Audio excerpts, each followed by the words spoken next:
Hello and welcome. In this video, I'm going to walk through 4 solutions for a predicted paper 2 that I made for the Edexcel Higher Maths IGCSE. Now, please bear in mind that this is focused on 2HR, so this is for the regional paper. In the description, you will find 2 useful links I'd recommend you have a look at. The first one will take you to this topic list, and these are all the topics that haven't come up so far, so all the topics that weren't in the 1HR paper.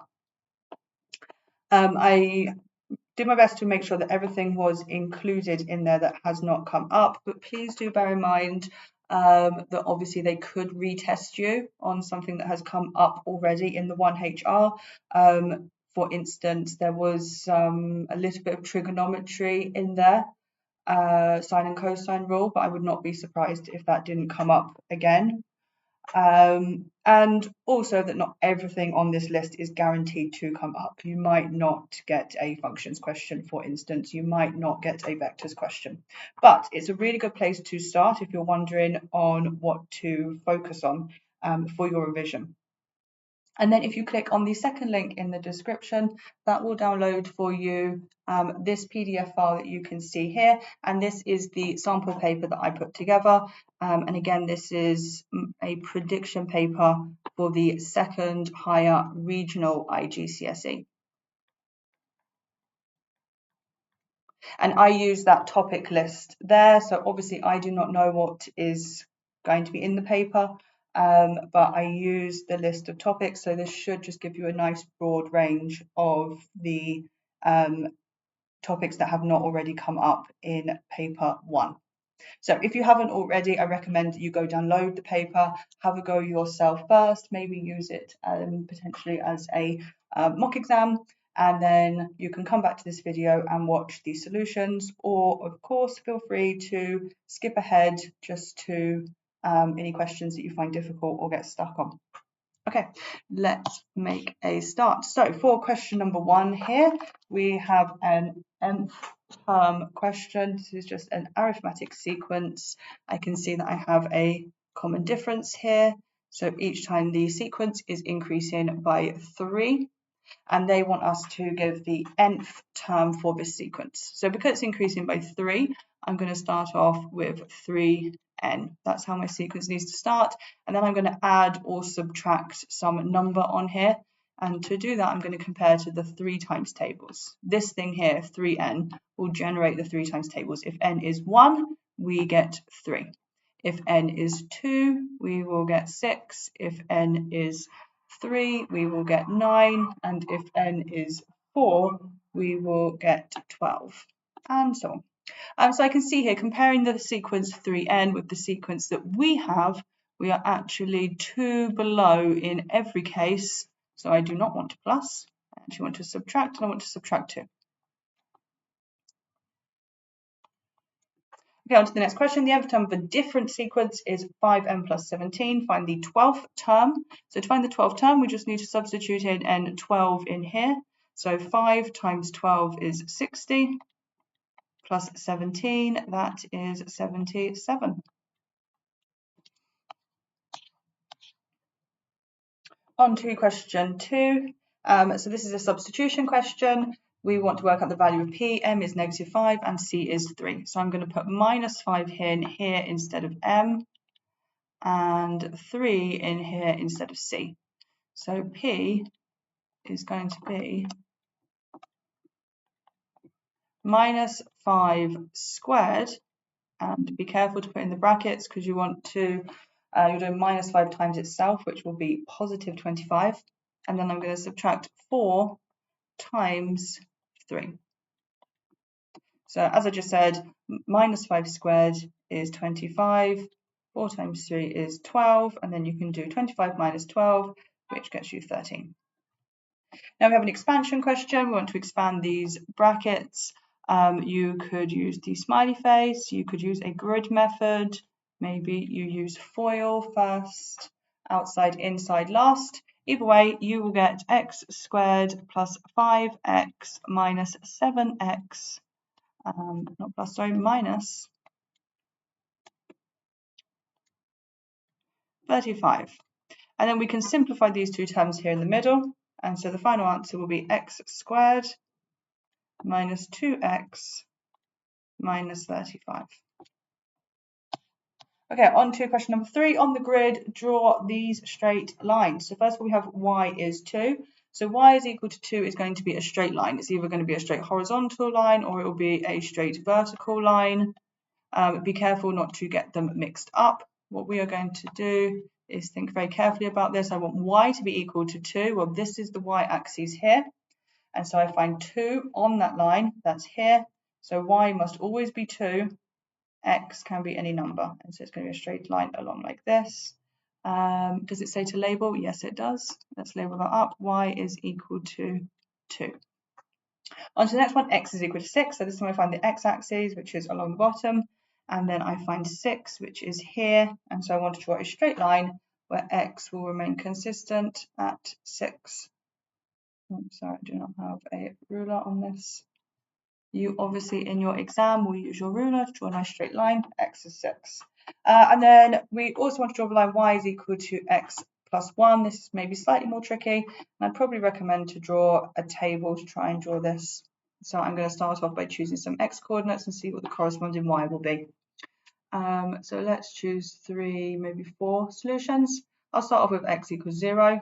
So if x is 0 in here, you have 0 plus 1, so y is 1. If x is 2, sorry, not 2, if x was 1, you can choose any numbers here. But I'm going to do x1, 2, and then 3. So if x is 1, 1 plus 1 is 2. If x is 2, 2 plus 1 is 3. And then if x is 3, then 3 plus 1 is 4. You might have been able to draw this line without the table because it's not a super difficult line. It has a gradient of 1 that goes through at 1. Okay, let's plot on these coordinates. So x1, x0, y1 is going to be here. x1, y2 is going to be here. x2, y3 is here. And then x3, y4 is here. And so this is my straight line. And again, I do not have a ruler, but you will use one in your exam. And I'm going to continue that all the way across to the top. And I will label this as well. So this line here is going to be y is x plus 1. And maybe it's not super clear now because I did this one very close to that. So I might just draw an arrow there just to make it clear to the examiner that I know which is which. Okay, that part is done. Now it wants us to shade on the grid the region that satisfies all 3 of the inequalities and label the region R. So this is using the straight lines. I've already drawn the line y is equal to 2. We've drawn the line x is equal to 6. And I've drawn the line y is equal to x plus 1 as well. I just need to be careful to choose which side. I reckon it's probably going to be that triangle in the middle. Like if in doubt, do the region that is enclosed by the 3 lines. But let's work it out properly. Y is greater than or equal to 2. So y needs to be bigger than 2. So I find the y is equal to 2. I want to be larger than that, so we're going above. X is less than or equal to 6. So I find the line x is equal to 6, which is a straight one up and down here. And I want to be less than that. So I'm going less than 6, which is in this direction. And then lastly, y is less than x plus 1. So I find the line x plus 1, which we've drawn this diagonal line here, and we want less than that, which means I need to be below. So the shaded area is the area indicated by the arrows, which, as I said, is the triangle in the middle. And it's also worth noting as well, because this is less than or equal to, these solid lines are appropriate because we include the values on the line. If, for instance, you were asked y is strictly less than 2, so without that equals 2 thing on the bottom, then it should be a dotted line. So if you had this kind of case, you would draw a dotted line instead of a solid one. But in our case, we were all more than or equal to or less than or equal to, so our solid lines work fine. Okay, on to question number 4. So here we have a frequency table and we are first asked for the modal class. Mode is most common, so I want the one with the highest frequency, that's this 18. The most common mistake that students might make is just writing down the 18, but the class is actually this here. So I want to write 10 less than P, which is less than or equal to 15. Okay, on to next question. Work out an estimate for the mean hourly rate of pay for the 60 workers. So for the mean, we are going to need two pieces of information. First of all, I'm going to need the midpoint of this hourly rate of pay because I'm going to times these two things together here. And in order to multiply them together, well, what do I multiply? Do I multiply by 10? Do I multiply by 15? No, we need to take the middle value. So I'm going to extend this table here, and first of all, I'm going to work out the midpoint for each of my categories. So halfway between 10 and 15, we have 12.5. Halfway between 15 and 20, you have 17.5, then 22.5, then 27.5, and lastly, 32.5.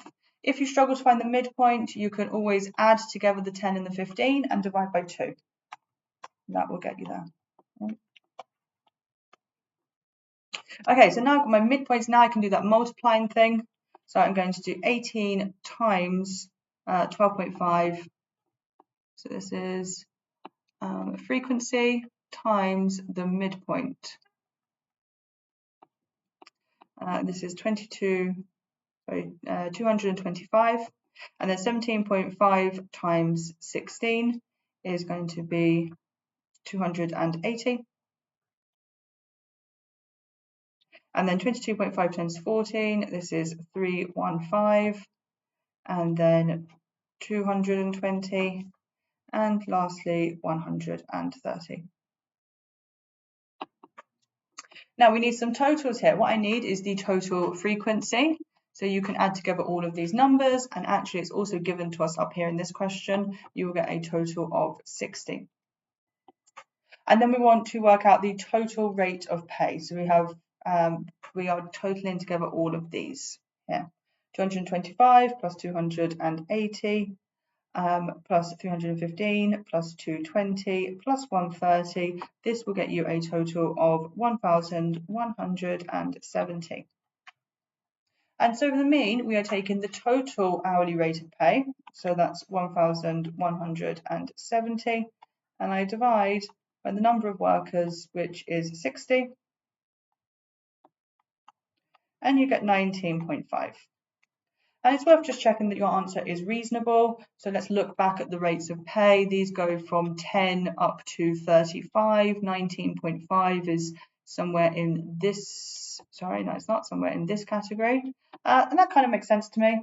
It looks about in the middle because I can see that there's also more workers that are paid a little bit less. And so I'm satisfied that my answer makes sense. And I can write that down here. 19. Okay, on to question number 5 here. We have a solid, it's a triangular prism. We want the total surface area. So first, we need to consider all the faces. I can clearly see that I've got a triangular face right down here at the front, and you're also going to have another one here at the back. And the area of a triangle is a half times the base times the height. And a half times 8 times 6 is going to be 24. And I'm going to need 2 of those. And then I need to work out the area of each of the rectangles. Let's start off with the base here. So the base is going to be 8 times 15, which is 120. And then let's look at the left-hand side. So that's going to be 6 times 15, because this is also going to be 15. And that is 90. And then lastly, you're going to have this kind of like diagonal side here, and that is going to be 15 multiplied by this side length here, which is 10. And 10 times 15 is 150. Now let's add together all of these sides. So I'm going to sum 120 plus 90 plus 150. And then remember I said there was a triangle at the front and a triangle at the back. You total together all of these and you will get 408. And that is the total surface area, and that should be centimetres squared, which is usually given to us. Yes, it is. 408.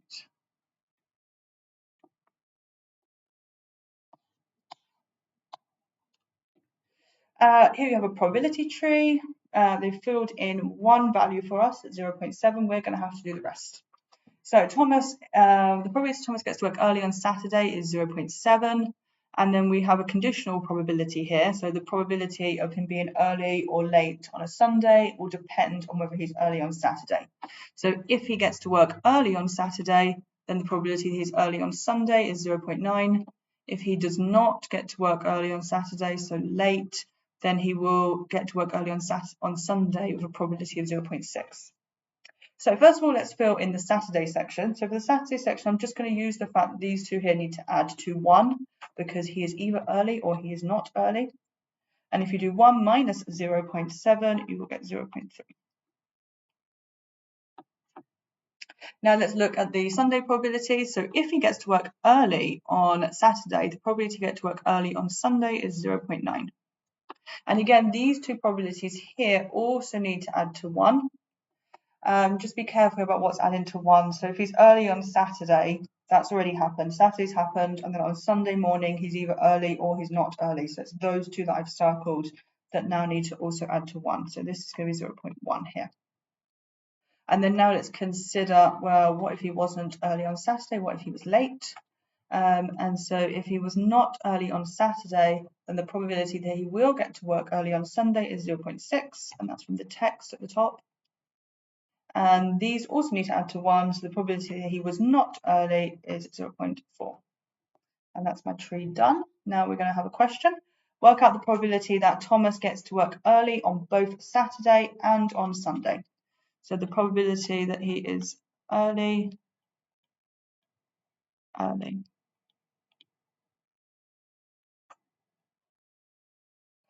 So we want to say the probability that he is early on Saturday with 0.7 multiplied by the probability he is early on Sunday, which is 0.9. And this is 0.63.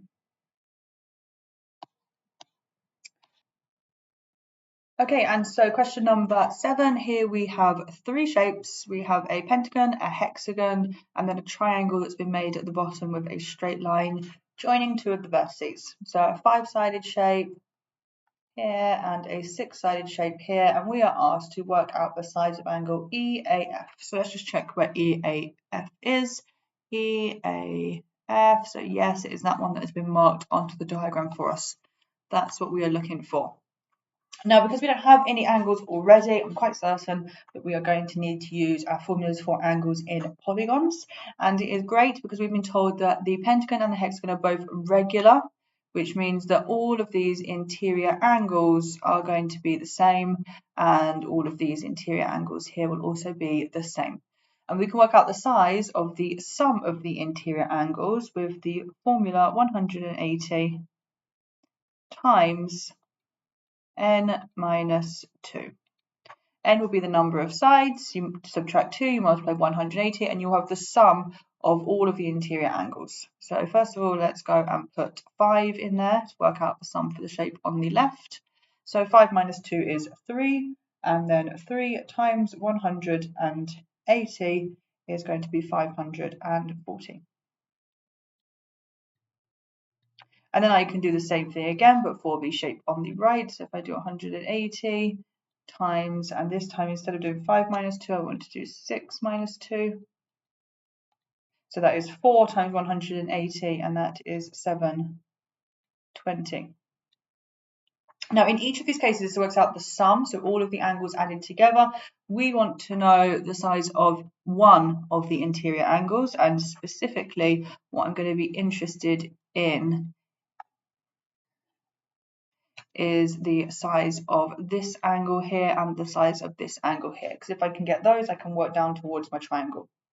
So for this angle here on the left, that is going to be the sum for the pentagon, which was 540, and then I'm going to take 540 and divide that by 5 to work out the size of one angle. And then 540 divided through by 5 is 108. So this angle here is 108. Now I can do the same for the six-sided shapes. I'm going to take the 720 and I'm going to divide this by 6. 720 divided by 6 is 120. That means that this angle here is 120. Now I know that angles around a point, so this point here at E, must sum to 360 degrees. So I'm going to do 360 and subtract the two angles that I know. So minus 108 and minus 120, and see what is left. And that is 132 degrees.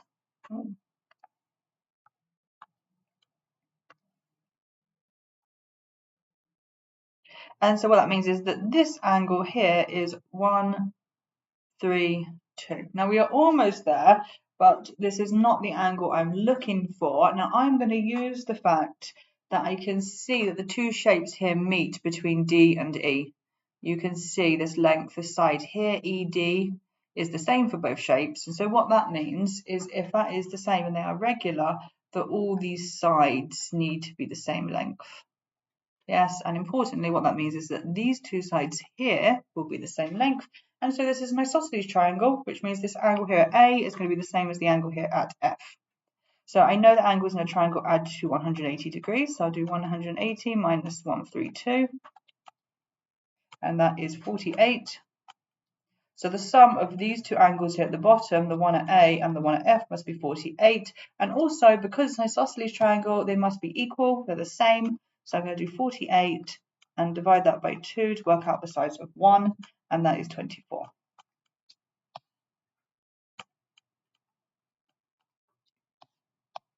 Okay, next question. Here we have some plants. They are tulips, crocus and daffodils, and they have been split up into the following ratio, 9:4:2. So first of all, let's write that ratio out. So the T and then C and then D for the different sorts of flowers is 9:4:2. And then I'm told that they have different colours. 45% of the tulip bulbs are yellow, 5/8 of the crocus bulbs are also yellow, and then all of the daffodils are yellow. Work out the number of bulbs that are for yellow flowers. So I have a total of 600. I first will need to work out how many of each type of flower I have from that 600. So I'm going to add together the total of all the ratios. I will do 9 plus 4 plus 2, and that is 15. And then I'm going to take those 600 bulbs and divide through by 15. There are 15 parts now in my ratio, and that is 40. So each part is worth 40. The tulips have 9 parts, so I do 40 times 9, which is 360. And then I'm going to do 40 times 4, which is 160.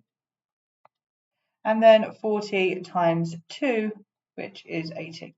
And you can check if you want to add these all up, check, do you get to 600? If you do not, then there's a mistake, but in this case we do, so we are on the right track. And then I need to work out how many of each of these bulbs will be yellow. So I know that all of the daffodil bulbs are yellow, so that's these 80, they're all going to be yellow. And then for the other two, it's some proportion. So I need to work out 45% of the tulips. So that's going to be 5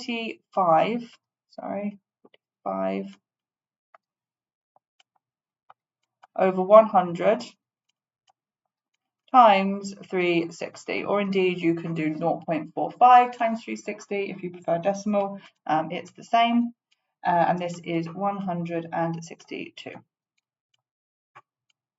And then I need to work out 5/8 of the crocus bulbs. This is 5 over 8 times, and there's 160 of those, and so that is 100. And so now I know that all of these bulbs are yellow, all of these bulbs are yellow, and all of the 80 daffodil bulbs are yellow. So we need to add those together, 100 plus 162 plus 80. And that gives me a total of 342.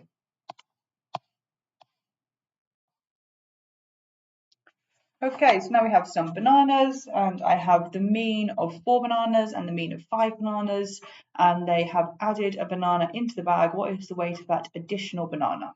So let's think about what it means to talk about the mean of something.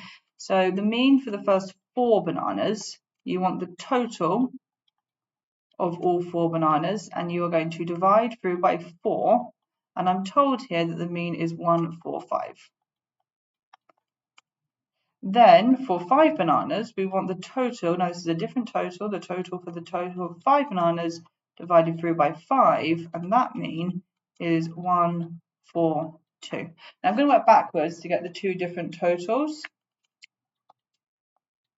So if we had total weight of bananas divided by 4, and that was 145, I'm going to do 145 times 4 to work out that the total weight of the 4 bananas was 580.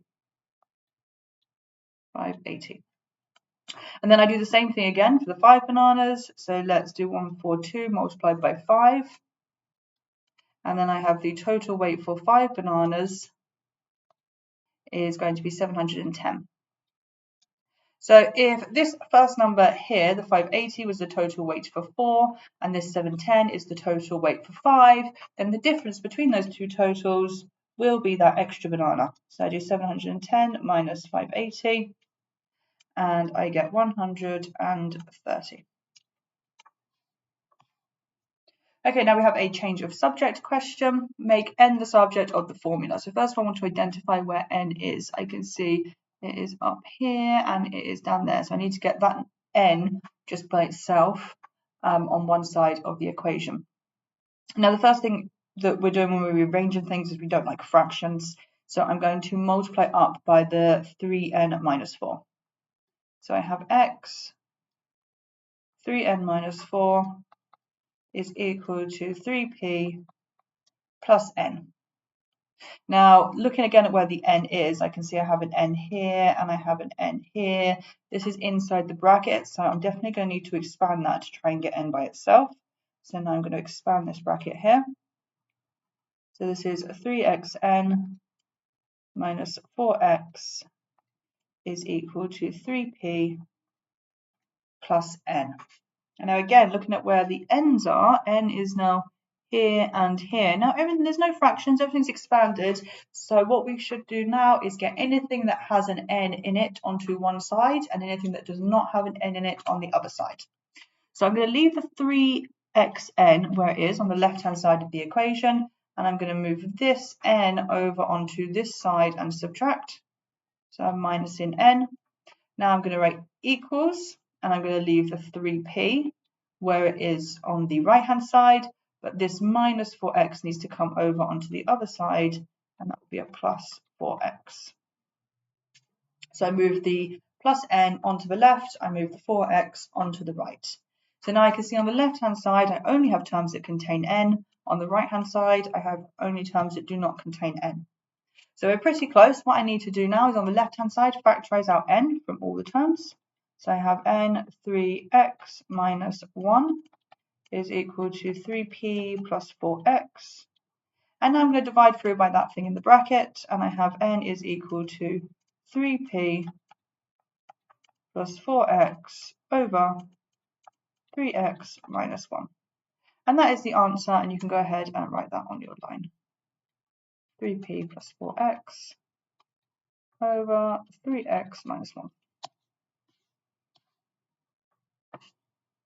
Okay, now here we have a circle theorem question. So A, B, C, and D are all points on the circle. Work out the size of angle AOD. So first of all, let's find this angle. So I go from A to O to D, and that is that angle there. So this is quite simple. I can see this kind of arrowhead shape. And so I know that if I take that 54 and times it by 2, I will get that angle at the center there. And so that is 108. Give a reason for your answer. You kind of just have to remember these reasons off by heart, really. And for this one, I'm going to write that the angle at the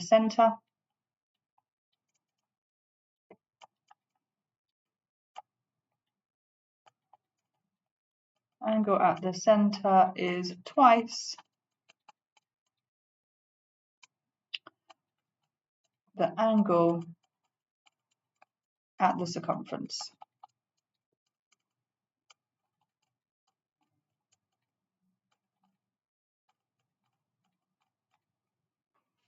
Okay.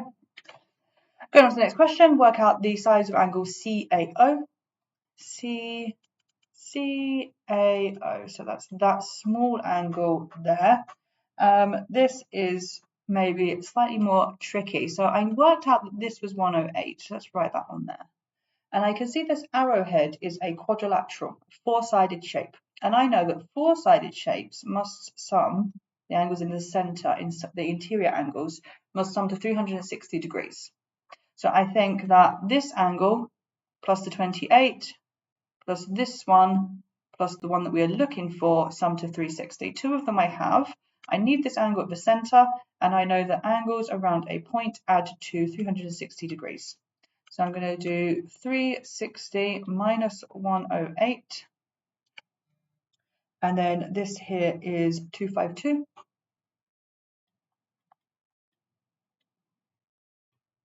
And then, as I said before, angles in a quadrilateral all sum to 360 degrees. So we'll do 360 minus that 252, minus the 54 that's been given, minus the 28 that's been given, and we have an answer of 26.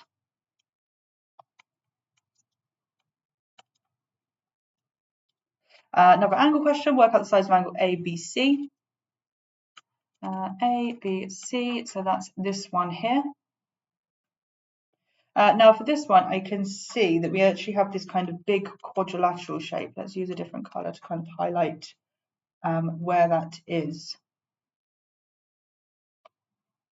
So from B to C to D to A to B, I have this quadrilateral, and for a quadrilateral inside a circle, the angles opposite must add to 180. So for the angle that we are looking for, this is going to add to 180 with this angle here. Now I've got part of that angle because I know part is 28, but I do not have the other part, and I'm actually going to use the fact that I can see an isosceles triangle here. So I know this angle here is 108. These two sides are both radiuses of the circles. They must be the same length, and so what that means is that this angle here and this angle on the other side must be the same. So I'm going to use the fact that angles in a triangle add to 180. 180 minus that 108, that is 72. And then I'm going to do 72 divided by 2 to get the size of each of those angles in the triangle. That is 36. So these two angles here are going to be 36 and 36. Now we're going to need to add the 36 to the 28. I might come across here. 28 plus 36. This is going to be 64. And so now this angle here at D totals 64. This angle opposite is going to be 180 minus 64, because the two angles opposite each other in a four-sided shape inside a circle add to 360. Add to 180, sorry. So last step, 180 minus 64. This is 116, and that's the final answer. Okay, the next question, we have this Venn diagram. This has 3 circles inside it, and so 3 different things going on. We have knitting, photography, and embroidery, and we know we have 60 art students, and they are going to choose one or more of those workshops. And when you have these kinds of things, you should always start with either the thing on the outside. So sometimes you can see there what no one is taking. I can see at the bottom I do have that. Or you're going to start with what is in the middle. So this kind of center overlap shape. So I'll change that back to blue now. Cool. So I can see that I know the students that choose knitting, photography, and embroidery. That's 9 of them. And so the 9 is going to go in the middle here. And I usually tick these off as I go through. Knitting and photography is 17. So you need to be careful because sometimes people will just put 17 in there. They would have made a mistake because both of these sections must sum to 17. So you need to do 17 minus 9 and you will get 8. That's done. Right, photography and embroidery. So that is now going to be this section and this one down here. And that needs to sum to 16. So you're going to do 16 minus 9 to get 7. And then we have knitting and embroidery, which is going to be this section here. Knitting and embroidery needs to sum to 20. 20 minus 9 is 11. So we're kind of working our way outwards. Now we have the people that chose photography. So 28 people chose photography. That will be all the people inside the circle need to add to 28. So you're going to do 28 minus 9 minus 8 minus 7, and you are left with 4 people that did photography and nothing else. 39 chose embroidery. So again, all of these need to add to 39. So you're going to do 39, subtract the 11, subtract the 9, and subtract the 7, and you are left with 12. Now all you're left with is the people that chose none of the workshops, which is just 2. So there are 2 people outside. And how am I going to get the knitting, the remaining part? Well, we need to look back at the top and use the fact that they gave us the total amount of students. So the whole Venn diagram needs to add to 60. So you're going to do 60 and then subtract all of those numbers that we've written on the inside, and you will be left with 7. Okay, now we have a question to answer on our Venn diagram. One of the students is chosen at random. Given that the student chose photography, find the probability they also chose knitting. So this is a conditional probability. On the bottom of the fraction, we need the students that chose photography because we're only focused on those. They already chose photography. And the total students that chose photography, I think we're told up here, is 28. 28 chose photography, or you could get that from your Venn diagram by adding together the 4 numbers inside the photography circle. So given that they chose photography, find the probability they also chose knitting. So this time we don't want all the knitting students, we only want the knitting students that also chose photography. So if I look at the students inside the photography circle, I can see that these students and these students chose knitting also. And 9 plus 8 is 17, and that is your fraction. Okay, now we have some set notation things. We want to find the number of students who chose photography and did not choose knitting. So this is an intersection problem. They need to be in the P circle and not in K. Just going to write this here.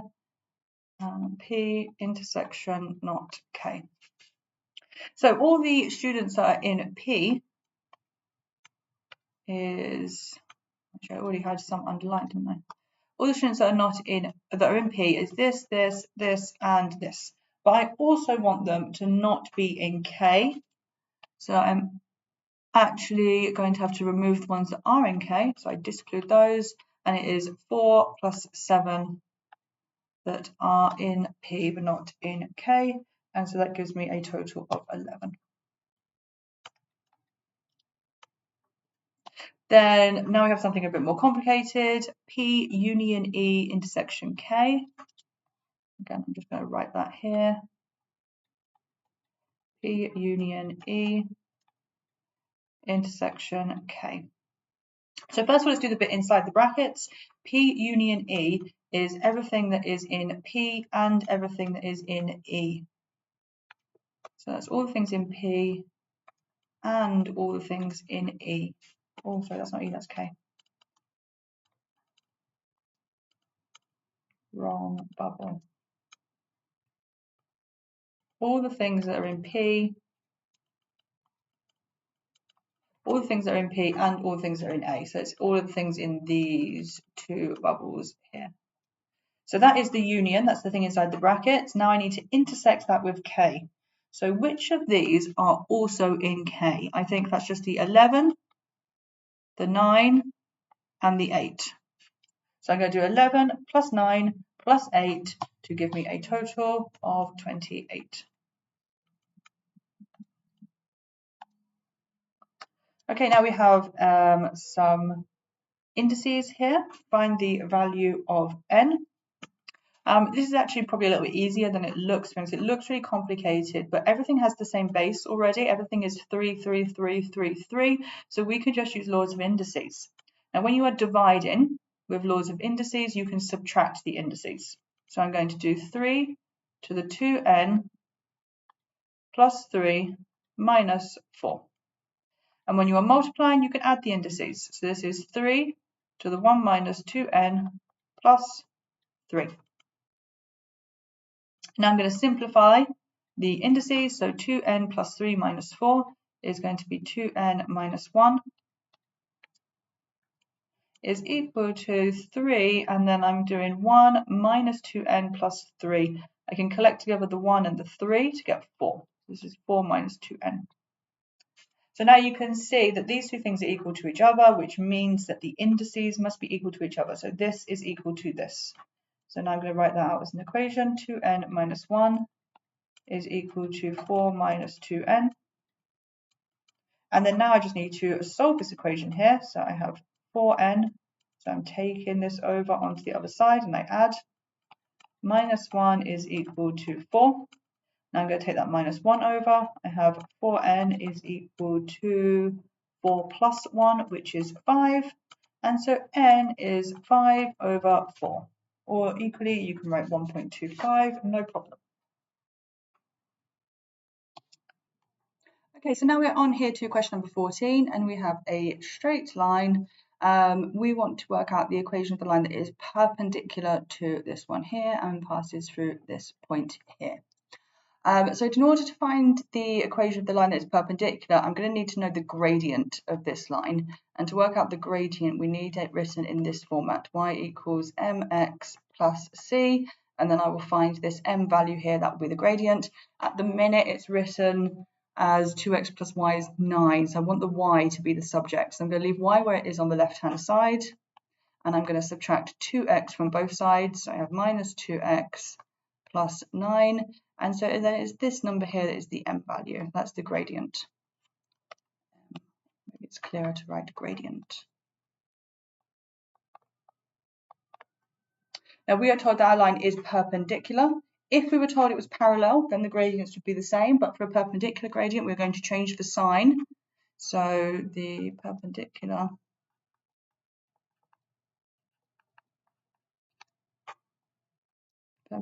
gradient, I want to make that positive, and then I'm going to flip the fraction. So you can think of this here as being 2 over 1, and instead it's going to be 1 over 2. Or you can, the gradient and the perpendicular gradient will multiply to give -1. So you can, on your calculator, do -1 divided by the -2, and that will get you this perpendicular gradient here as well. Always -1 divided by that gradient there. So in our case, -2. Okay, well, now I've got the gradient, I need to work out the c value. So we are going to use y is equal to mx plus c, the same as this here. But I know that the gradient is a half. So it's y is equal to a half x plus c. And then I'm going to go back and look at the point that it goes through. So here, when x is 8, y is 11. And so I'm going to put 8 and 11 into here. So 11 is a half times 8. Well, a half times 8 is 4 plus c. Then I rearrange by subtracting 4 from both sides. And so c is going to be equal to 7. Now I've got the m value and the c value, so I'm going to write this equation here again. Y is equal to a half x plus c, which I now just worked out to be 7, and that's the answer.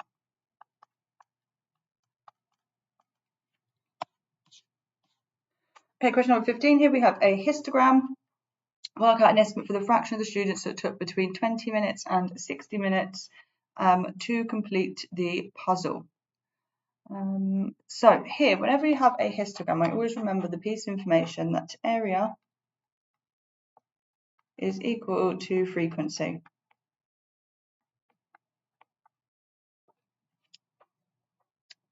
It doesn't tell us how many students took the puzzle, but we do have the frequency density marked on the scale at the side and the time minutes along the bottom. So if I work out the area of each of these bars, all of them, that will be the total number of students. So I'm going to go ahead and start working out some of these areas. So I can see here along the base that has a width of 10 and it has a height of 1.5. That's 1.5 there. So 10 times 1.5 is 15. That's the area of the bar, which is also going to be the frequency. So that means that 15 students took between 0 and 10 minutes. Let's go ahead and do the next bar along. So this is between 10 and 25. And so that is going to be 15 times, what's that, 0.8. And so that is 12. The next bar along here, this is between 25 and 30, so that has a width of 5 and a height of 4, and 5 times 4 is 20. Next bar along is going between 30 and 60, so that has a width of 30 and a height of 2.5. 30 times 2.5 gives me 75. And then for our final bar here, this has a width of 5 from 60 to 65, and then a height of 4.6. There, that's 4.6. And so 5 times 4.6 is 23. So now we have the areas of each of the bars. I can work out the total number of students that took the puzzle by doing 15 plus 12 plus 20 plus 75 plus 23.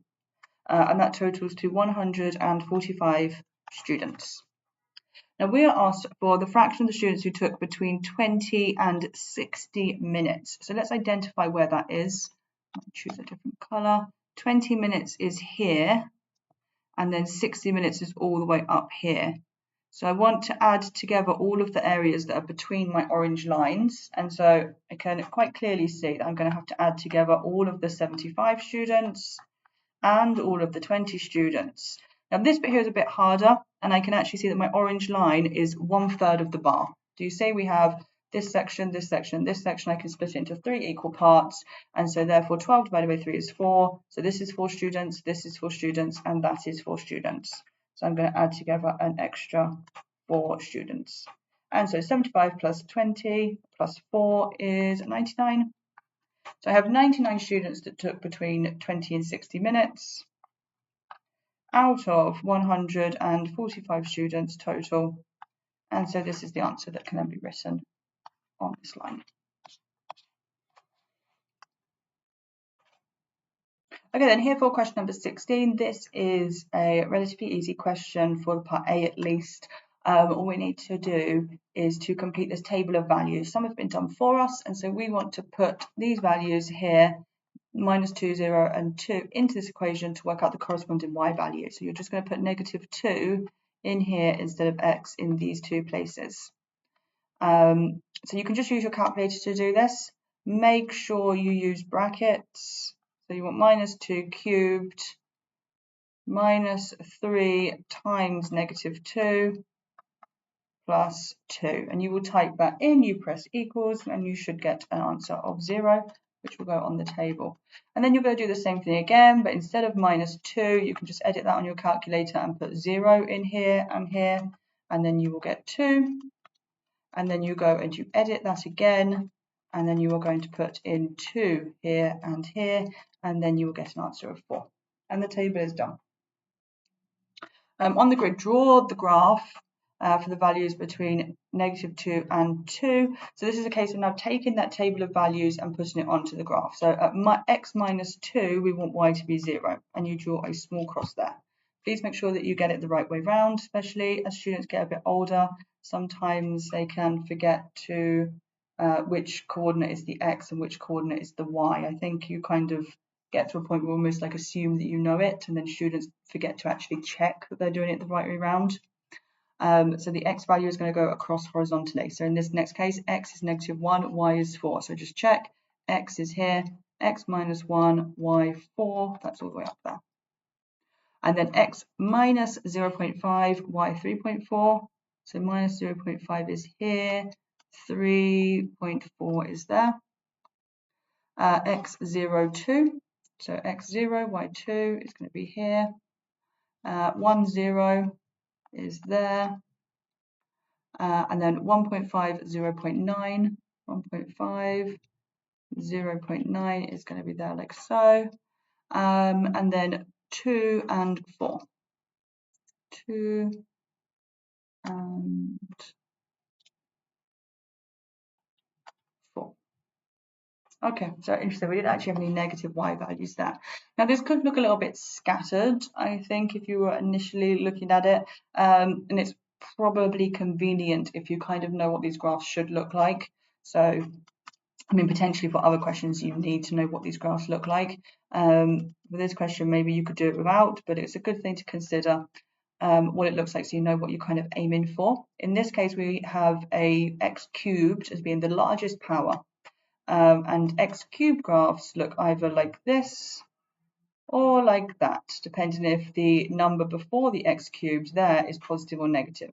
This is the case of positive and this is the case of negative. So I'm expecting this graph here on the left, and I think I can quite easily join the dots to make it look like that. It's going to be something like this. Yeah, but that obviously is very poorly drawn because you can see my points, my line doesn't completely go through my points. It's a good idea not to use a ruler for these kinds of questions. They are expecting a smooth curve, not a dot-to-dot drawing. But the mark scheme sometimes is generous and would allow, it depends on the paper. So we're going to go up to here like this. And then we're going to curve and come back down like this. And then we will kind of meet there. I'm going to use that as the minimum and then come back up in this direction.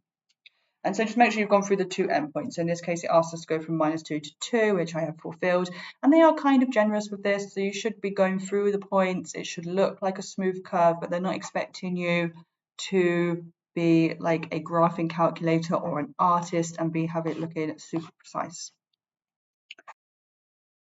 Okay, so part C is a bit more complicated. They're asking us to draw a straight line to find an estimate for solutions to this thing here. And the first thing you need to do is compare this function here to the function we have just drawn. So the function that we just drew was x to the 3 minus 3x plus 2. Now, once we've drawn this graph here, so this one that I just wrote out in blue, it'd be very easy to us to find, for instance, this. Because if you wanted to find the solutions to that, you're just looking at the roots. So you would just read off this point and this point where the graph is equal to 0.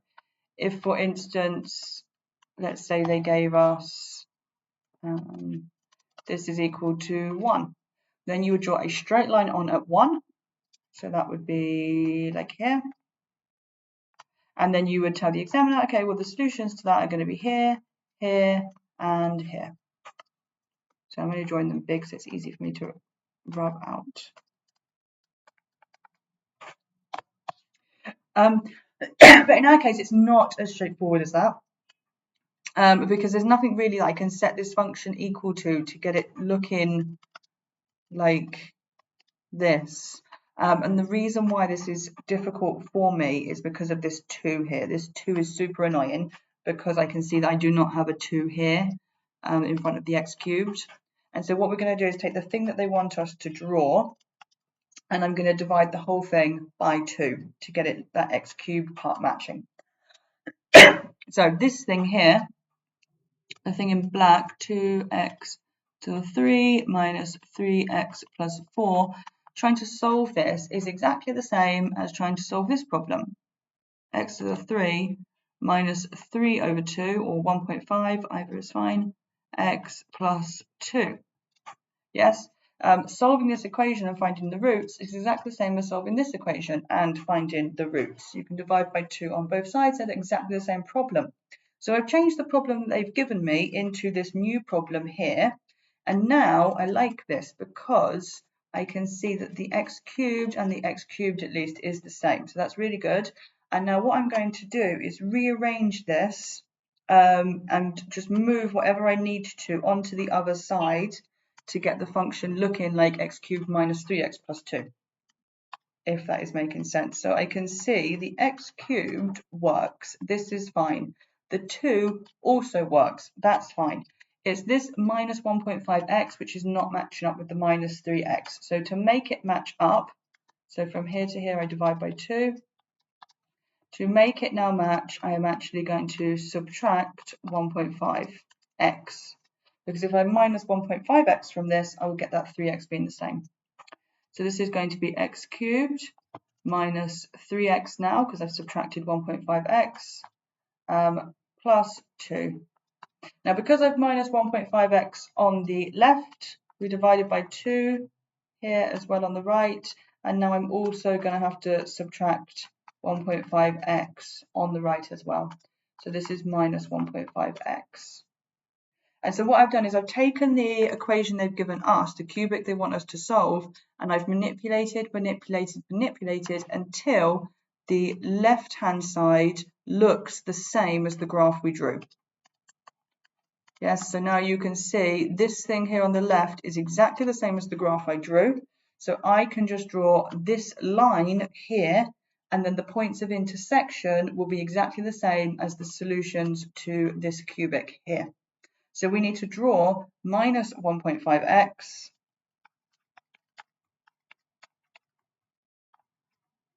or minus 3 over 2x.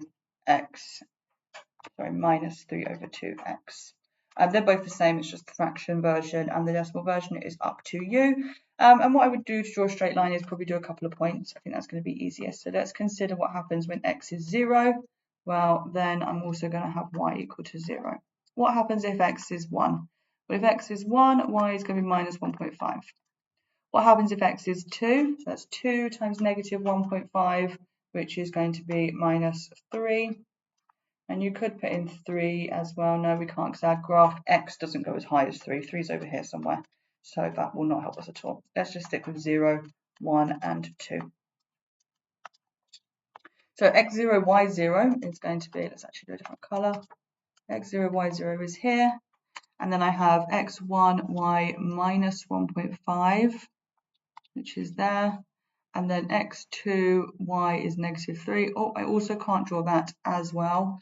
So I think I probably want to do 1 in the opposite direction. Let's take a negative value. Because just drawing 2, if you make a mistake, you won't spot it. 2 is not really quite enough. 3 at least is better. So let's do minus 1. So minus 1 times minus 1.5 is going to be plus 1.5. Yeah, I can plot that on. So negative 1 plus 1.5 is there. And so you check all your points lie in a straight line, and they do. And then you will use a ruler. I'm doing this freehand, which will cause some errors potentially, but what can we do? It's going to go up to there. And so then this is the solution, the intersection there between the x and the y. What do they want? They want an estimate for the solution. That's just going to be the x value. That's all I need there. And that's sort of between, I'm going to take that to be 1.6. Yeah. And it's a good idea to kind of draw a dotted line on there. And they will give you a small range, because obviously it depends. Your straight line should be the same for everyone, but everyone will draw a slightly different blue line for their sketch. So there'll be a kind of box or two at least that you can be between. Okay, so minus 1.7. Okay, going on to the next question. Here we have some surds, and we want to express root 675 in n root 27. Now you could try and type this in your calculator, and I think you don't go down to root 27. I think the solution it gives you is, well, it's something different. It's something different. What you should do is notice, okay, they want me to take out a factor of 27. So you're going to take 675 and divide by 27, and then that will be 25. So root 675 can be written as root 25 root 27. Square root of 25 is 5, so this is 5 root 27. And so n is 5. And you can write that on your line. Show that this fraction here can be written in the format a plus b root 2, with a and b are integers. This is a rationalizing problem. I'm going to write out the fraction again. And I'm going to multiply by, and I take the thing on the bottom, so 2 root 2, and instead of putting a minus, I'm going to put a plus. And that will always work. If it's negative, make it positive. If it's positive, make it negative. And it's always just the sign that's in the middle, whatever that is. Root 2 plus 1. Then you put the same thing on the top and the bottom of your fraction, because multiplying by this is the same as multiplying by 1, so I'm not changing the number. I'm not changing anything about it. I'm just manipulating it. Now, I usually write this out in its brackets next. So we do top times top. So this is going to be 5 minus root 2 times root 2 plus 1 over bottom times bottom. So this is root 2 minus 1 root 2 plus 1. And then we're going to expand this. So you might use the grid, you might use FOIL, you might use a smiley face, whatever method you usually use to expand brackets. Either way, you should get 5 times root 2, which is 5 root 2. 1 times minus root 2, which is minus root 2. And then 5 times 1, which is going to be plus 5. And then lastly, root 2 times root 2 is 2. But we have minus root 2 times root 2, so that's negative 2. Then I expand the bottom. Root 2 times root 2 is 2. Minus root 2. 1 times root 2 is plus root 2. And then lastly, I have minus 1 times plus 1, which is negative 1. Now we're going to simplify. So on the top here, I have 5 root 2 minus root 2. This is 4 root 2. And then 5 minus 2, which is plus 3. Over. Now root 2 minus root 2 plus root 2 will cancel. And so I have root 2 minus 1, which is just 1. And so the final answer is going to be 4 root 2 plus 3. I look back up here.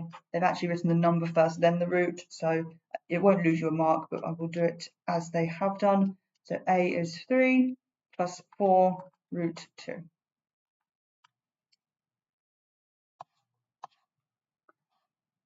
Okay, question number 18.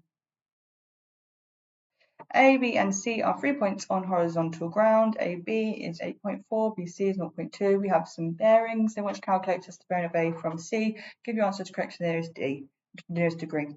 I will caveat here, I think I did make this paper a little bit difficult, or maybe slightly more harder than an average paper. I think from here on out, a question, I think it goes 18, 19. I think most of them are kind of like quite high-end questions. Like I'd expect to find this quite at the back of the paper, particularly as they haven't drawn the triangles. So just bear in mind, if you're thinking that it's a bit difficult, these kind of like last 3 or 4 questions, I agree with you. I think probably you wouldn't have this many high-end questions in there. When I wrote the paper, I started by building the back of the paper first and then worked my way into the easier questions, which is why I think I ended up with slightly more harder stuff, because I wanted to make sure I hit vectors and differentiation and all of that stuff. Okay, so here we have, let's go on the question. We need to draw this. If you ever get something like this, first thing to do is draw it. And first of all, I'm going to start off with going from A to B. So if I just draw a point on my paper and label this as point A, and then B is on a bearing of 067 degrees from A. So you always look at the from part. From is the starting point. So I'll draw my line north there. That's not a good north.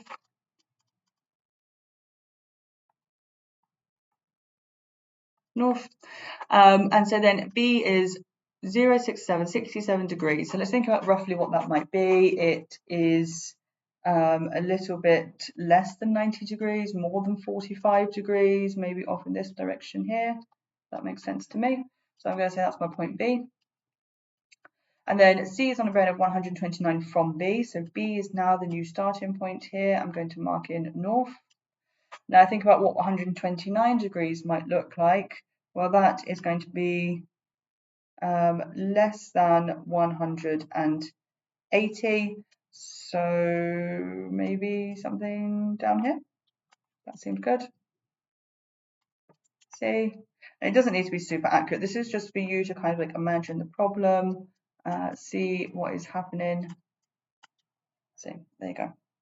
And then I'm going to mark on the information that we have been given. So this is 67 degrees. This is 129 degrees. AB is 8.4, and then BC is 9.2. And then now what are we looking for? The bearing of A from C. Give your answer to the nearest degree. A from C. So let's do that in a different colour just make it super obvious. We're going clockwise from C all the way around to A. So it's that angle there, that large angle. And I think probably what's going to be easiest to do is use the fact that a circle is 360 degrees. And so if I can work out this angle and then subtract them from 360, I will have the red angle. That's how my brain does it. You could do like 180 plus the extra bit as well, other methods. This is how I would go in. Now, bearings often use angles in parallel lines. So because all the norths are all parallel to each other. And so you can see I have this angle here is 129, and that angle there is going to be 180 minus 129. I'm using the fact that if you have two parallel lines, and a line going through like that, these two angles here add to 180. So the first thing I'm going to do is do 180 minus 129, and that is 51, and so that is this angle here, 51. Okay, great. Now I just need the angle on the inside of the triangle. And I think when I see a triangle problem like this with some bearings, we're often thinking about sine and cosine rule. So I want to see what kind of angles I can work out. At the minute, I don't have any angles inside the triangle itself. I will need at least one on the inside of that triangle to start using sine and cosine rule. I think I can get this angle here using exactly the same principle I did before. So 67 and the angle that I just marked should add to 180. So 180 minus 67, 67. And that there is 113.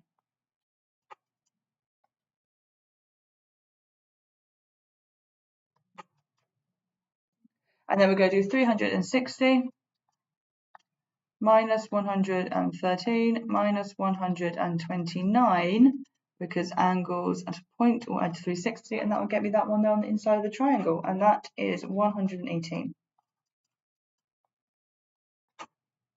Okay, unfortunately that was still just the easy bit completed. We're now going to have to do some trigonometry to try and get that angle that I marked in yellow. Now we've got two sides and the angle in the middle, which means I can use cosine rule to get the angle, the side opposite. The side opposite isn't actually what we want. I can't see any way of getting the angle on the inside yet. We can't use sine rule because we don't have this angle here. If we had this one, we could do like opposite, but we don't, so we cannot. So we're going to have to do some trigonometry twice here in this case. So first of all, cosine rule, this is given to you on the front of your sheet. You have a squared is equal to b squared plus c squared minus 2bc cosine of a. Now, in our case, what we're looking actually for is this side here. It's up to you. You can kind of swap around the labels in cosine, but I actually usually change the labels on the triangle. I find that easier to do. So I'm actually going to relabel these from A, B, and C, which doesn't really matter. We know what we're looking for, the red thing, right? And so I'm going to relabel this now to be capital A, and then opposite will be small a, because that's what I want to find, right? Small a, and so I need to label the opposite thing capital A, and then the other two, it doesn't matter which way around. I'm going to call this B and this C, but that doesn't matter. And then now we can fill in everything, and the cosine rule will work to find that side. So a squared is what I'm looking for, and then b squared is going to be 8.4 squared plus c squared, which is 9.2 squared, minus 2 times b times c, and I don't have enough space. I'm going to do cosine at the bottom there, but this is all being multiplied. Cosine of 118. Okay, now it's just a case of typing that whole thing in your calculator and you will work out that a squared is 227.76. Now we don't want a squared, we just want a. So I'm going to take the square root of 227.76 and I get 15.09. And so let's write down our diagram because we've now found out a new thing, 15.09. Now, as we said before, it wasn't really what we wanted, A, it's just a stepping stone for us. And now we can get that angle marked in yellow.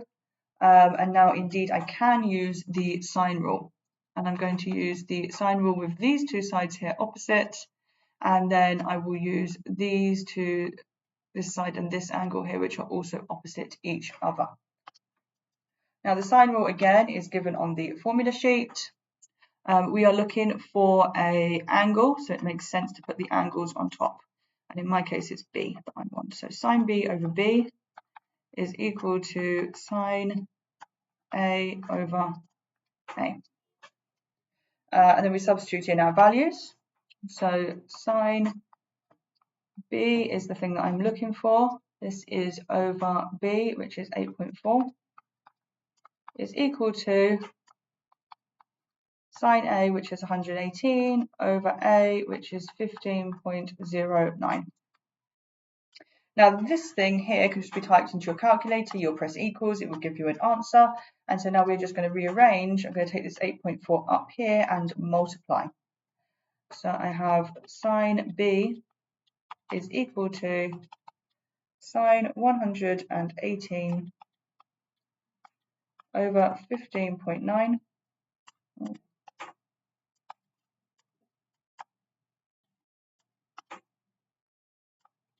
times 8.4.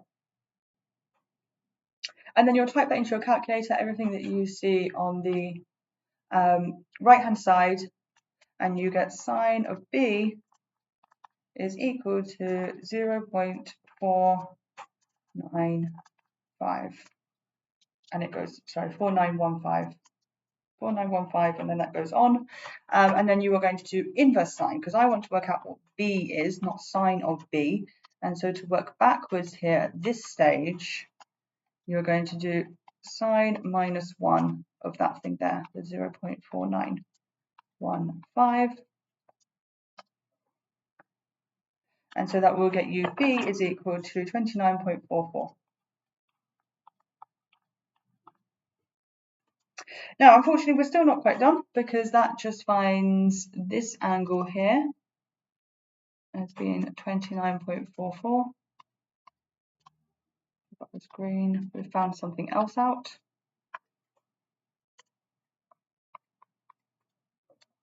And remember I said that to work out that red angle, what we're going to do is we're going to take 360 and I'm going to subtract the 29.44. I need even more space. 360 minus the 29.44, and I'm also going to subtract 51. And this to the nearest degree is 280. Okay, and that's done, and we can go on to the next question. So here we have a shape, and it is made by removing a hemisphere from a cone. They give us the volume of the shape, and they want the total surface area just of the hemisphere part. So first of all, let's think about what the volume is, because I've been given the volume here, so I think it makes sense to work out a formula for volume. So the volume is going to be the volume of the cone minus the volume of the hemisphere.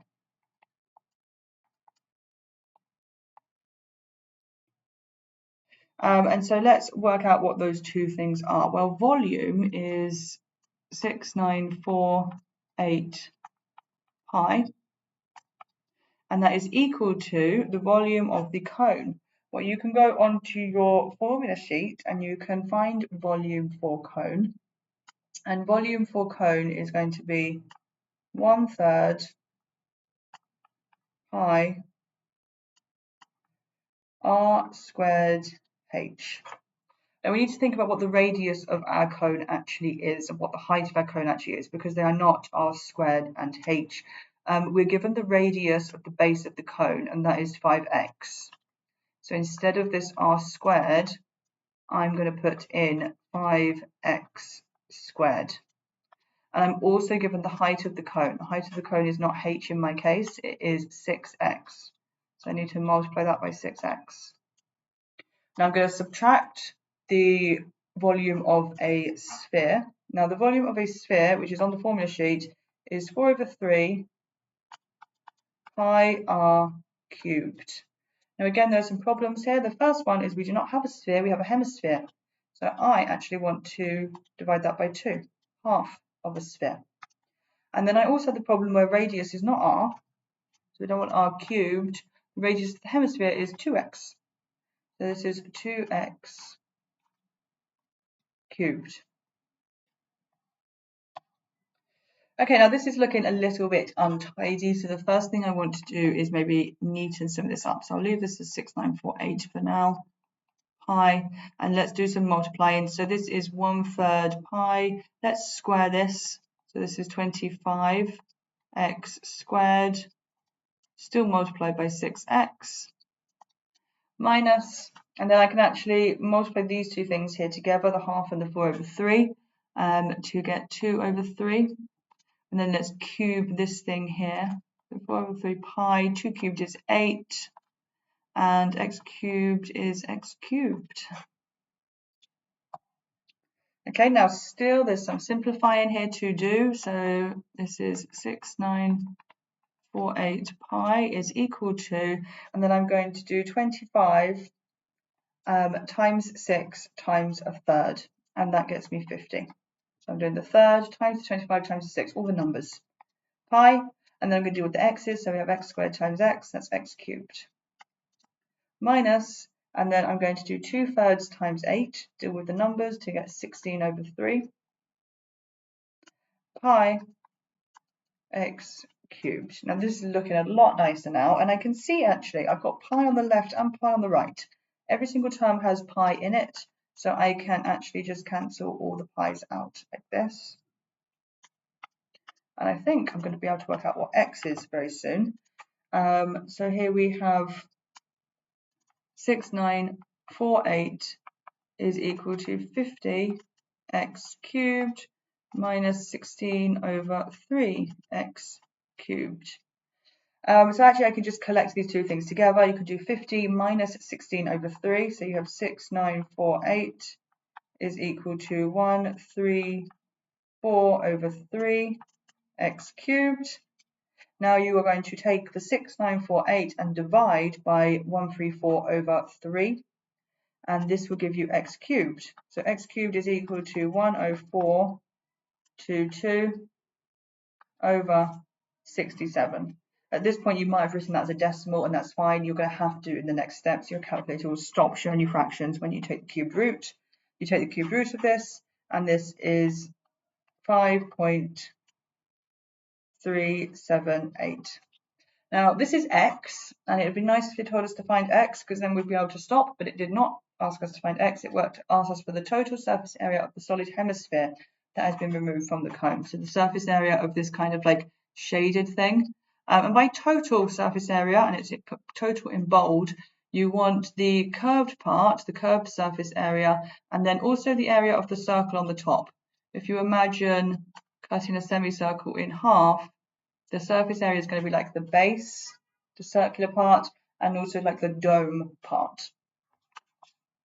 So I think we have surface area of a sphere. Surface area of a sphere is on your formula sheet,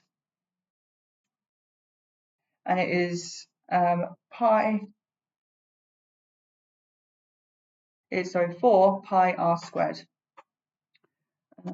Where am I going to write this? Let's go up here. So the surface area of the sphere. Let's go hemisphere.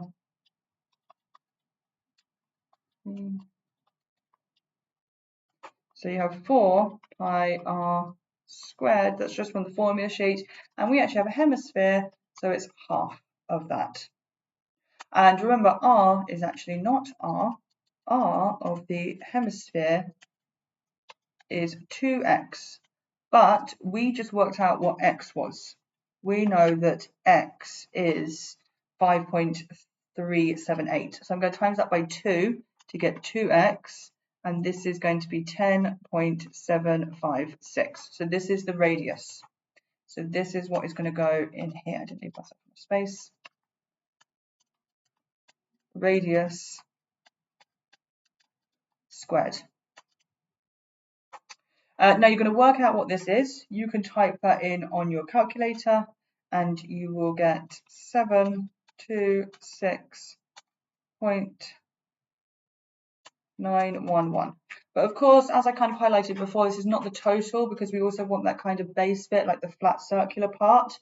And so for that, we're just going to use area of a circle.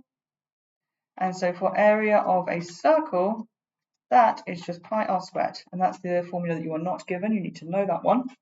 The radius is going to be the same. So this is pi times 10.756 squared.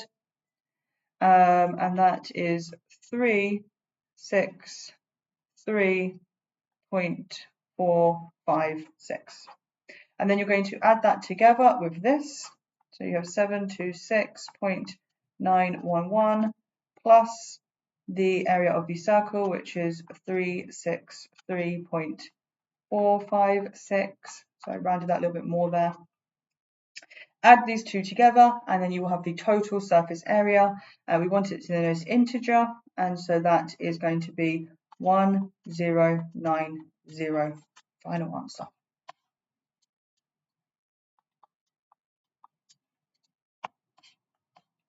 Okay, next question is a function question. State which value of x cannot be included in the domain of g. So the domain is the same as thinking of the input, so this is like the x values. And if I look at g of x, we are dividing by something. And when you are dividing by something, you cannot divide through by 0.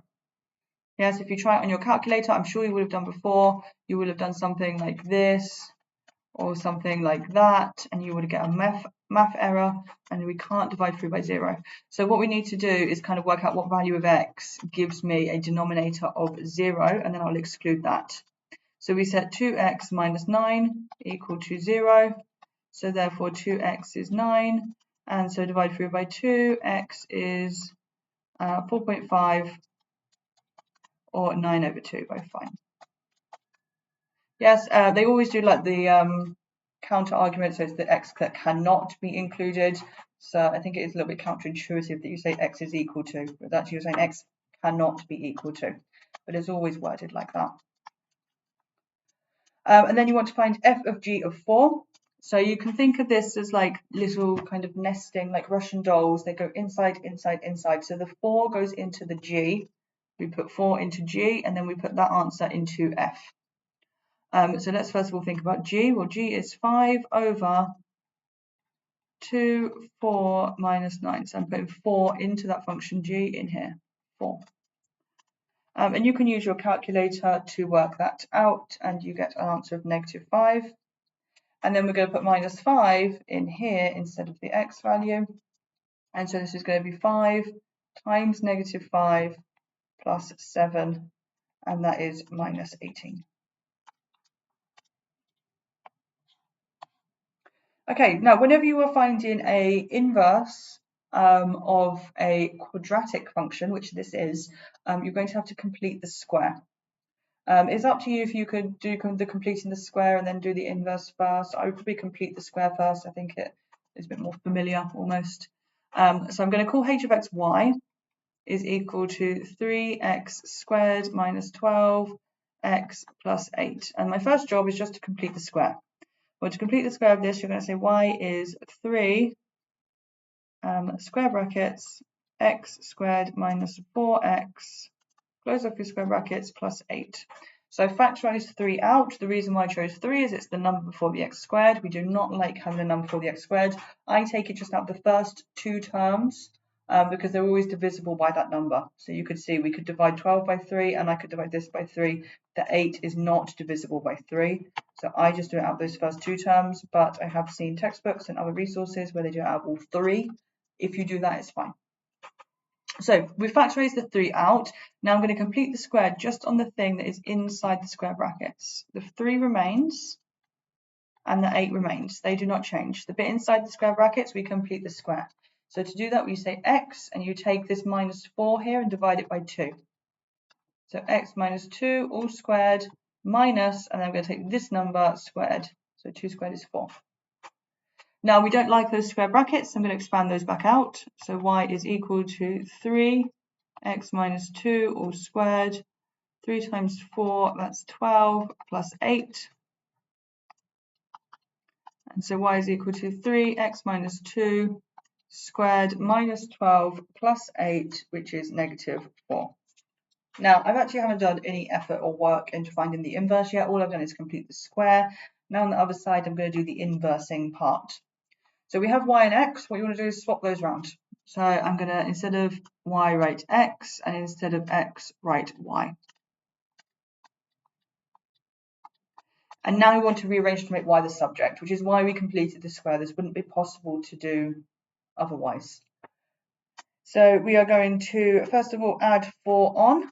So this is x plus 4 is equal to 3y minus 2 squared. And then we're going to divide through by 3. X plus 4 over 3 is equal to y minus 2 squared.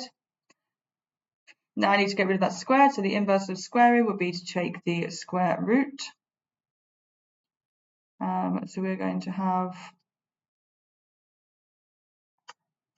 square root x plus 4 over 3 is equal to y minus 2. And then the last thing is to add the 2 back onto the other side. Now remember, when you take the square root, you have 2 solutions here, one positive, one negative. So add on 2, I have 2 plus minus the square root of x plus 4 over 3 is equal to y. Now we don't want plus and minus. You are going to have to choose, and you're going to have to choose the correct one. What you do is you look back at this here. They'll always give you some kind of domain input here, and the domain of the function is the same as the range of the inverse. So because the domain was x greater than 2, I know for this one the range is going to be greater than 2. So h minus 1 of x needs to be greater than 2.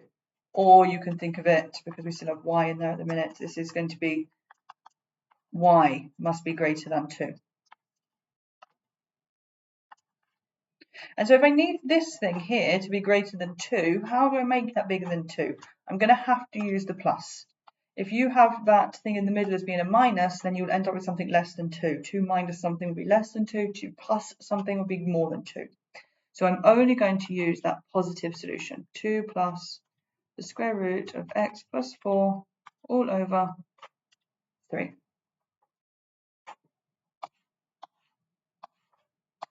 Okay, on to the next question. So here you have a particle moving on a straight line. For these ones, this is always going to be like a differential type of question. So you'll at least want the velocity. You might also want the acceleration. So first of all, we're given displacement. If I differentiate, I will find velocity. So velocity is, and let's differentiate that function. So bring the 3 down, drop the power by 1. Bring the 2 down, 2 times 5 is 10, drop the power by 1, so it's t to the power 1. And then if you have a number times t, the t just goes, so this is 8, and the 10 will just go. So this is the equation for the velocity, and I want to know the displacement when it is instantaneously at rest. So at rest means still. At rest is the same as saying that the velocity or the speed, however you want to think of it, is equal to 0. So I'm going to set 3t squared plus 10t minus 8 is equal to 0. Now we want to solve this to work out t, the time when this particle is going to be at rest. Now, luckily for us, in this question, it doesn't actually say show all your workings or answers relying solely on calculator technology are not acceptable, anything like that. So you should be fine to just go and use your calculator to solve this. And you'll have t is 2 over 3, or t is negative 4. Now, you might think, well, what if they did say to me, you need to show all your workings? What you can do is just work backwards from this solution to the factorization. So for the -4, you just make that positive, t plus 4. If you have a fraction, the number on the bottom comes in front of the t, and then the number on the top, change the sign, so that would be negative. And that's the correct factorization for this. You should just check your factorization. Does 3t and t multiply to make 3t squared? Yes, it does, so that's fine. And then you can also check the end numbers as well. So the -2 times the 4 should make the -8. If it doesn't, it might be because there's a factor on the outside. So it could be that you've got some value here, like 2 or 3 or 4. But that is different. Anyways, in this case, it does work, so it's fine. And so then we are going to work out the displacement, because we are not asked for time, we've asked for displacement at that time. So first of all, we're going to see I've got 2 times here, but time should not be negative. So I'm going to reject the negative time.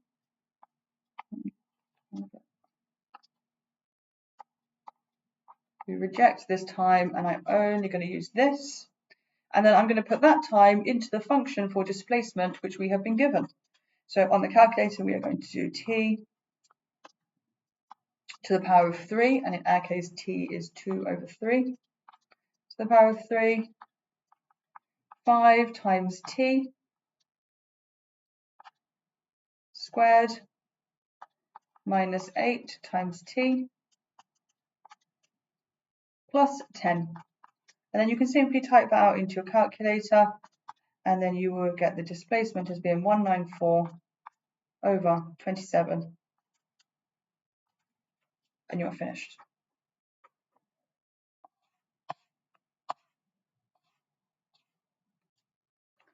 Okay, so here we have our vectors question. I think it's the final question on this paper. And this is a difficult vector question. It says use a vector method. Whenever you get a question that says use a vector method, this is those kinds of simultaneous equation questions.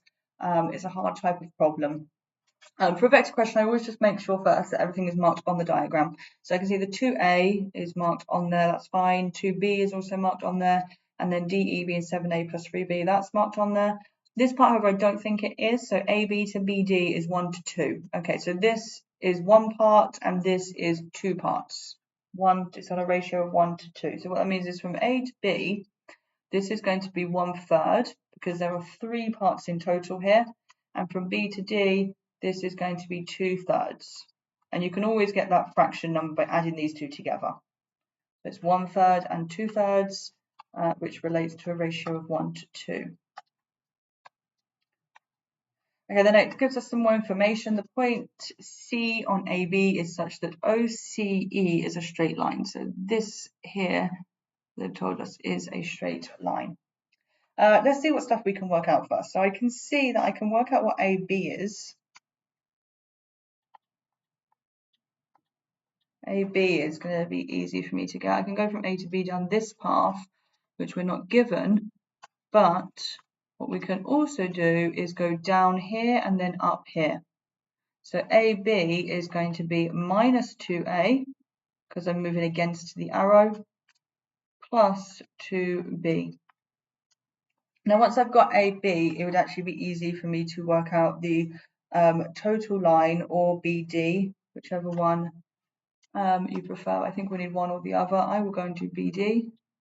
So BD from the ratio I know is going to be twice as long as AB. So this is minus 4A plus 4B.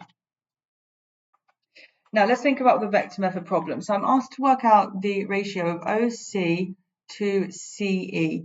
OC to CE. And I think looking at this, I can actually work out the vector OE. OE we can get quite easily because I can go up this line here, so that's 2B. And then I can go along this line here, which we weren't given, but we just worked that out. That's minus 4A plus 4B. And then I can also go up this path here. So this is going to be plus 7A plus 3B. And that's looking incredibly messy, so we can now tidy that up and collect together all of the A's and all of the B's. So let's do the A's first. This is still OE. And then so this is going to be minus 4A plus 7A, which is 3A. And then we have 2B plus 4B plus 3B, and that is 9B. Okay, so we have the total vector OE. And then to work out the ratio OC to CE, what we're going to have to do is, because there's nothing else we can work out now for C. There's no way I can get from O to C. But we could go from O to C using two different methods. You try and find two different paths to reach there, and then you can equate coefficients, we call it. So how can we get from O to C? Well, first of all, I could say that it's some fraction of OE. We just worked out what OE was, so I'm going to do that in red. I'm going to say OC is a fraction of OE. And I don't know what fraction that is. Maybe it's a third, maybe it's a tenth, maybe it's a fifth. I don't know how far along OE I am. And you could use X and Y. It is standard in these problems to use lambda and mu. So I'm going to say lambda there represents the fraction we are along OE. Now we need to use some different path. I'm going to come along and use a different colour now. We can do green. And so what other way could I take to get there? Well, I think I could also go this way, along OA, and then along to AC. And so this is two distinct routes that I've taken to get from O to C. So in the green, I'm going to say, well, OC is also 2A plus, and then again, this fraction now I don't know because it's the AB was a third of AD, but AC I've got no idea. So I'm going to say that this is mu times AB, so some fraction of AB. Like this. And AB we know, AB we worked out the top to be minus 2A plus 2B. So in just a second, I'm going to substitute that in. Let's do the substitution. So we have OC is 2A plus mu AB, and AB is minus 2A plus 2B. And let's also do the red side as well. So we worked out what OE was. So OC is lambda OE, which is 3A plus 9B. Yeah. Now, OC is obviously the same vector. They must be equal to each other. So the stuff that I've done in red and the stuff that I've done in green must be the same. If the stuff that I've done in red has, I don't know, 10A plus 8B, then the green side must also be 10A plus 8B. However many A's we have in red is exactly the same as how many A's we have in green. So that's my aim now, is to compare number of A's in red, number of A's in green, and also compare number of B's in red and in green as well. So what I need to do now is expand this bracket. So OC is 3 lambda A plus 9 lambda B. So I can now see how many A's there are. There's 3 lambda A and 9 lambda B. On the green side, I need to collect together all the A terms and the B terms. So first of all, let's expand the bracket over here as well. So OC is 2A plus mu. Sorry, I'm expanding that bracket. So not plus mu, minus 2 mu A plus 2 mu B. Now I can see I've got two terms here that have A in them and one term that has B. I need to see how many A's there are, so I'm going to factorize A out of the first two terms. So this is 2 minus 2 mu, all multiplied by A, plus 2 mu B.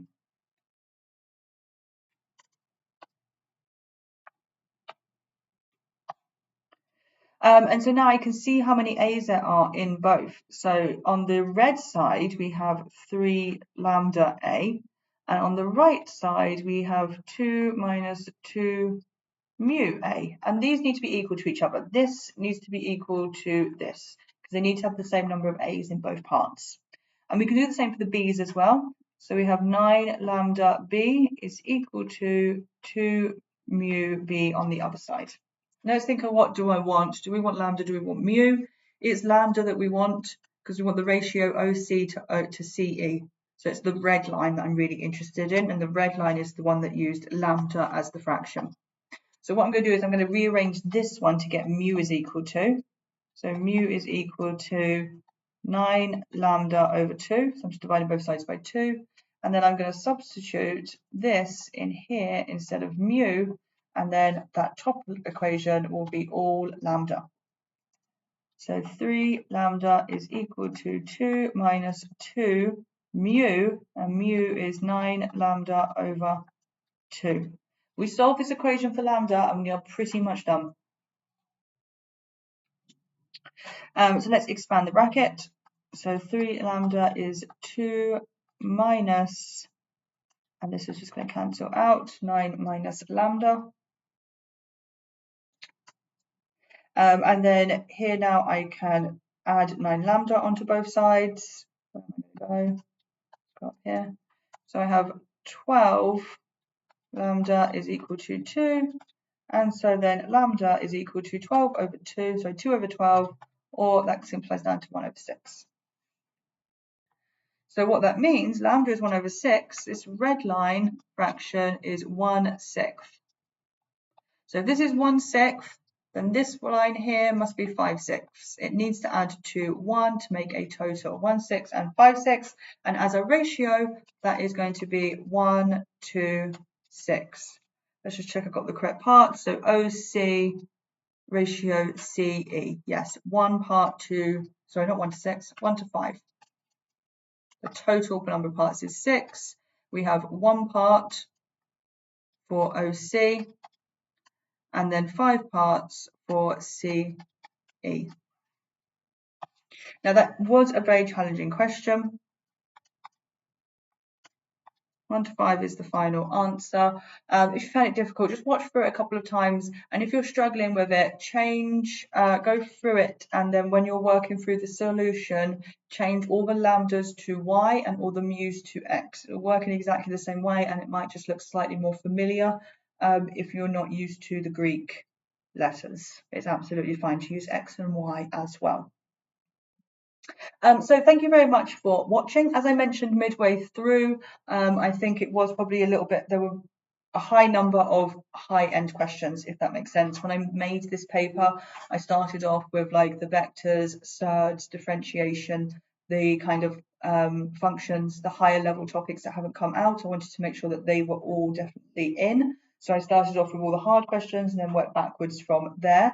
So if you were thinking that there were quite a few kind of like difficult questions, you'd be completely correct. There were. And so, yes, just do bear in mind as you're working through it that it is on the harder side. And I hope it was helpful for you.